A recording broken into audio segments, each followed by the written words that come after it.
we go to one house. I satisfy the loans in public record. I then turn around. I have no credit. Gary Sullivan has no credit. Okay. But I have a house worth $210,000. So I turn around and I go to multiple banks and I borrow money. I borrow $190,000 from one bank, $196,000 from another bank, $180,000 Against that house? Yeah. So I borrowed like 5 loans. It's like $900,000, and I borrowed another $400,000 on the other house. So it's $1.3 million. So then I go to all the closings within a few days of each other. One of the things that happens in the meantime, by the way, is that the other house that I had, one of those lenders did a loan. They did a loan on the second house, and they caught that they were in third position. So that's a loan for like $180,000, $170,000, $180,000, something like that. And so I get a phone call saying, "Hey, is this Gary Sullivan?" I said, "Yeah, it is Gary Sullivan." And he says, "Listen, my name is, let's say, Mr. Thompson from Washington Mutual, and we got $150,000 or $160,000 loan on your on that house." "Oh, okay." He said, "And it turns out that we realized that there's another loan on the house. We're in second position, and this is an issue, and we're contemplating calling the FBI. I'm not sure what you want to do about that, but I wanted to see if there was an explanation." I said, "Okay, well, wait a second now, Mr. Thompson. Let's talk about this. Let's not get crazy. It's not, So I said, "Look, let me call you back. I think what's in both of our interest is that we get Washington Mutual's money back as soon as possible." And he says, "Well, I agree. So let's work on that." So I drive to my corporate lawyer in Columbia, and I explain the situation to him, and he says, "So you're saying you've got 4 or 5 loans on this one house?" I'm like, "Yeah, it's like $400,000. He goes, "What about this other house?" And I said, "Oh, I've got like $900,000 on that one." And he goes, "Okay, well, Gary, that's a problem." And now I've got 2 lawyers. There are 2 lawyers, and they're like, "This is a problem." I'm like, "Look, my immediate problem is paying these guys back the $160 right now. So let's pay them back the $160." Right. And he goes, "Okay, we can. I'll call the guy." So he calls up, and he says, "Listen, $160,000. He can work this out. Let's work this out." And I said, "Okay." And we go back and forth, and I'm like, "Look, he wants 160. I'm like, "Look, I'll give him the 160. He's like, "Whoa, they also want the prepayment penalty." "I'll pay the prepayment penalty." "Okay, well, they also want the first month." "Well, that's ridiculous. It's only been a week." I'm like, "I'll pay the first month's payment." Right. Come on, man. What are you doing? Just pay them everything they Right. want. So they come up with whatever, 165. I forget the number. So I say, okay. So he hangs up the phone. He says, "Great, you got to go get a cashier's check." I remember they wanted me to go into the bank, like a Washington Mutual branch, and bring them. I said, "I'm not going into Washington. That's not happening." Yeah. Right. So I said, "I'll get a cashier's check, bring it to you." He goes, "Okay."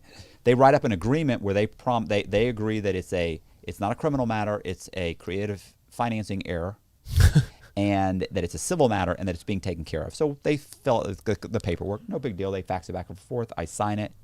I remember the lawyer. This is the funny part about this, is that the 2 lawyers are sitting there, and he says, "Okay, well, what are we going to do about the other mortgages?" And I go, "What do you mean?" He goes, "Gary, you've got multiple mortgages on all these properties." And I went, right. And he said, "Well, this is an issue. What if these other lenders find out about the mortgages?" And I went, "Well, I leave town." Yeah. And he said, no, and they laughed. They go, "Gary, that's not going to work. They've got your date of birth. They have your social security number." He goes, "They're going to find you." And I go, "You're assuming I'm Gary Sullivan." Right. And the look on their faces was just like, yeah, they didn't even think of that. Shit, right, man. And he goes, "Well, we'll cross that bridge when it comes out." I said, "That's right. Let me get the check." Yeah. That's So right. I go get the check. I come back. I give him the check, and I remember he said, "Okay, well, I need money for my fee." And I said, "Well, what's your fee?" "It's a couple hours work." And he goes, "I think $1,500 is good." And I said, "Okay." So I start counting out cash. Yeah. He goes, "Well, we typically I don't take cash. I take a check." And I said, "After what you just heard, you'd take a check from me." Yeah, right. And he for goes, real. "I'll take cash." Yeah. Cash. He pays them. That's good. They're good. We're all happy. I keep pulling money out of the bank. Becky's happy. Becky and I decide once we pull all the money out, because we're close to getting to all the money at this point. I've been pulling out money. We got $600,000-$700,000 out of the bank. We still have a chunk of other money. We've got a chunk of money. So we've decided we're going to move to Houston, Texas. So she's moved to Houston, Texas.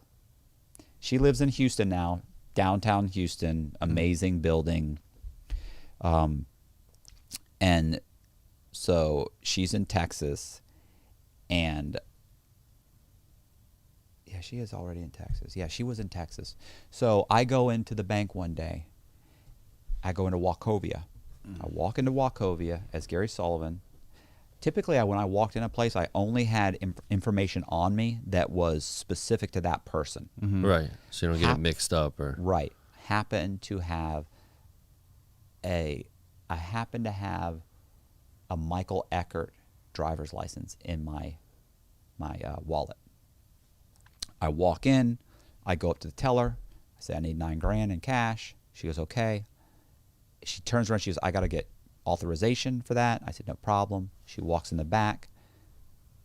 5 minutes go by, I'm standing there, the whole place is crowded. Next thing I know, boom, somebody pulls my hand behind my back, pulls the other hand behind my back. I turn around, there are these massive sheriff's deputies. I mean, I'm 5'6". I'm 5'7" with a good pair of shoes. I mean, these guys are huge. So I'm like, hey, they go, hey. They said, hey, they grabbed my ID, and they said, you're being detained. Mr. Sullivan, you're being detained. Come with us. They put the cuffs on me. They walk me in the back. Everybody's staring. They sit me down in the manager's office. I'm sitting there. And I said, well, what's this about? And they go, all we know is to detain you. 5 minutes later, a detective shows up. They were waiting for the detective. And I heard detective. I thought, okay, FBI. Because I knew the FBI was already looking for me. And by this point, when I left Atlanta, the Secret Service had gotten involved. And the Secret Service had placed me on the Secret Service's most wanted list. Because the Secret Service deals with aggravated with identity theft, with anything to do with the infrastructure of currency or money of any kind. Okay.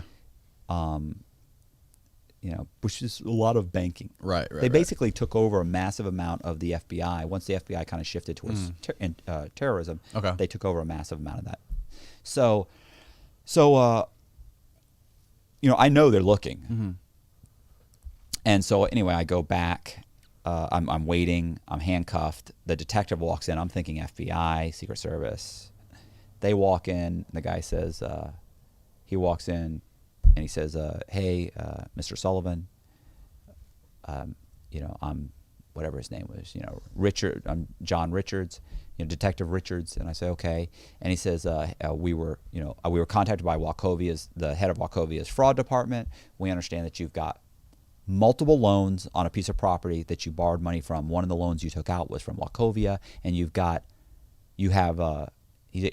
3 loans on one piece of property.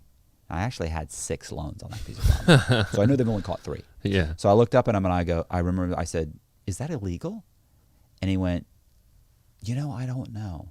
And I remember right then thinking, I'm walking out of here. Yeah. All I've got to do is convince this guy I can get out of here. And he goes, you're not under arrest. And I go, I'm not. I feel like I'm under arrest. I show him the cuffs. He goes, oh, yeah. Can you take those off him? So they take the cuffs off. And I said, what's going on? He goes, I don't know. Let's get Wachovia's head of security on the phone. They get him on the phone. He starts saying, this guy is running a shotgunning scam. He's borrowing so many mortgages on the house, we couldn't catch it in time. And he's removing all the money in cash. And he said, you're removing all the money in cash? I said, I am removing it in cash. And he said, why? And I said, well, because I work for a day labor company, and I pull out I have a little business card. Day labor. It says I'm a site manager, Gary Sullivan, site manager, labor on demand. And I said, it's what happens is I said we cut these guys checks, and they have to go cash the checks, and they charge them like 10%. So I usually just cash their checks for them. I said, I don't know if that's illegal. And he goes, no, that's nice. That's fine. I'm like, oh, okay. So the guy says, listen, he this, he that. He's got multiple first mortgages. And I went, okay, well, I read every one of the mortgages I took out. None of them said first mortgage, because it's actually the placement of the mortgage that determines whether it's a first, second, or third mortgage, and it doesn't really say anything on the mortgage. So he's like, oh, that's all right. So I'm unraveling his little thing that he's trying to convince him, and I'm saying, no, I read the things. It didn't say that. Why didn't he take them all out from the same bank? I said, well, I don't know. I came to Wachovia. I know Wachovia knows they're in first position. So I said, I borrowed a first mortgage from Wachovia. I told them that I needed like $500,000. So the loan officer at Wachovia had a friend at, and I go, shoot, what's the name of the other lender? And he goes, he tells me, he's like, oh, SunTrust. I'm like, right, SunTrust, and they gave me a second mortgage. Well, the girl at SunTrust said she could give me additional money for a home equity line of credit. This guy, that's not a home equity line of credit. He's lying. And I'm like, look, this is what happened. Then I signed that, and they gave me the money, and I don't understand. What did I do wrong? And he's like, yeah, I'm not sure what he did wrong. I mean, it sounds to me, sounds to me like they got a problem at the bank. Our loan officers didn't do anything wrong. So he's screaming, and then he goes, look at his ID. And he goes, okay. And he looks at I only had an ID, not a driver's license, because I had a vehicle that was in the name of Michael Eckert. So I didn't need a driver's license. And he goes, yeah, he goes, it starts with 000. He goes, no, our IDs start with 000. He goes, it's a fake ID. He goes, no, I ran him through NCIC. It's his real ID. He is Gary Sullivan. And I went, oh, now I'm not Gary Sullivan? I go, come on, man, what are we doing here? What are we doing? And he goes, I know. So you already got that guy convinced. Wow. At that point, you already know you're gold, right? Getting out of here. Oh, the two sheriffs are still standing there. The two deputies are still there. Yeah.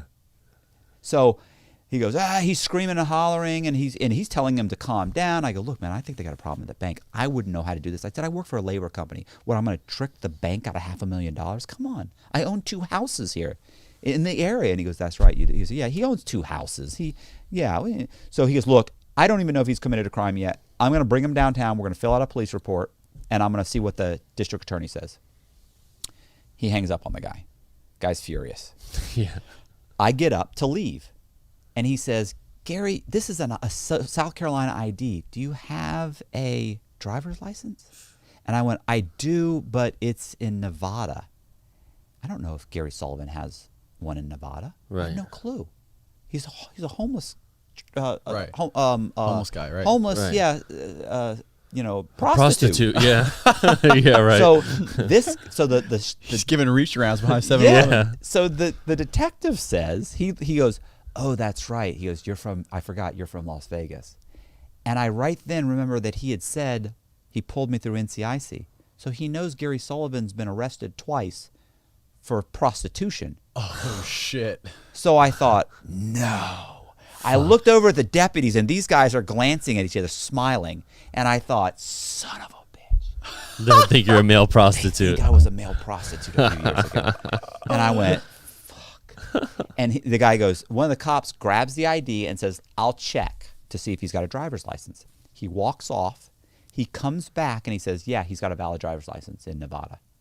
And the deputy goes, checks out. He goes, everything's good. It's valid. He goes, yeah, it's valid. He goes, well, it says he's 5'10". And they all look at me, and I go, well, fellas, with a good pair of shoes. And they go, ha. Gary, follow us back to the police station. So I'm driving back to the police station with the cruiser behind me and the deputy's car in the front of me. My phone rings, and it's Becky. And I go, hey, what's going on? And she says, oh, my God. I've got like 40 missed calls, by the way. Oh, my God, what are you doing? What are you doing? And I said, okay, you're not going to believe this. I said, I just got detained. I'm being driven back to the police station. I have to fill out a police report. And I explain what happens. And she goes, get on the interstate. Get out of there. Get out. I said, I can't. There's a cop behind me. I can't. I got to play this out. I said, listen, 5 minutes ago, I was in handcuffs. I can do this. I can get out of this. I'm good. She goes, you don't understand. You're number 1 on the Secret Service's most wanted list. They just raised you to number 1. She goes, you got to get out. I said, look, I can't. I said, look, the worst case scenario is this. I'll get arrested. You get me a lawyer, get me out. She goes, I'm not getting you out on bond. I'm not getting you a lawyer. She goes, I'm not risking everything I have to try and get you out of jail. She's got all the money. Oh fuck. Shit. So I'm going, so well, I guess I better not get arrested. Yeah. Right. So I hang up the phone. I go in there. I fill out the police report. Mm-hmm.